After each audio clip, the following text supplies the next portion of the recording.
Quando eu era residente em psiquiatria, lá nos idos dos anos 80, no começo, né, dos anos 80, eles faziam uma classificação onde eles colocavam as depressões em duas classes, chamadas as depressões endógenas e as depressões reativas.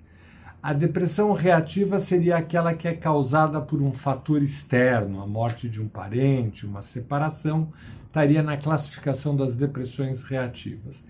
E as endógenas é que não teriam um motivo aparente, seriam uma coisa da química cerebral.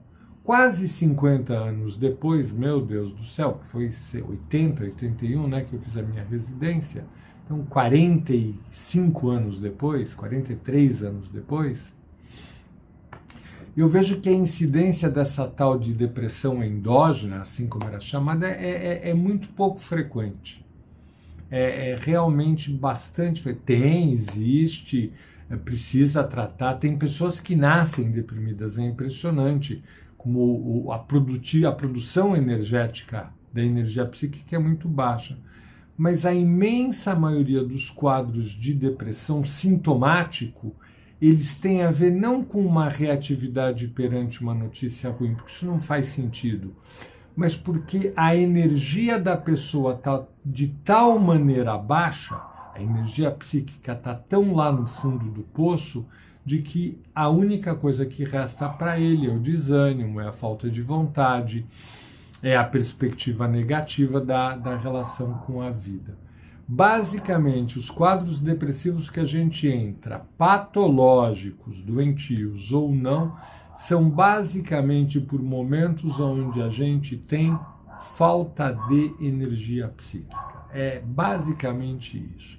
Se a gente tem uma configuração e um condicionamento onde o nosso desgaste energético é muito grande, por exemplo, eu tenho que controlar tudo, ou, por exemplo, eu tenho que ser perfeito, evidentemente eu vou sempre tender a voltar ou a ficar mesmo no estado depressivo. Por quê? Porque são métodos e maneiras, lógico que inconscientes, que nos desgastam muito. Querer controlar tudo é um horror, né? Você vai lá para o fundo do poço. Querer ser perfeito, então, é praticamente pedir para ser deprimido. Tradução. Né? Quer ser perfeito, vai ser deprimido. É assim que funciona a coisa. Então, essa é a razão fundamental que 90% dos quadros que chegam ao consultório apresentam estados depressivos.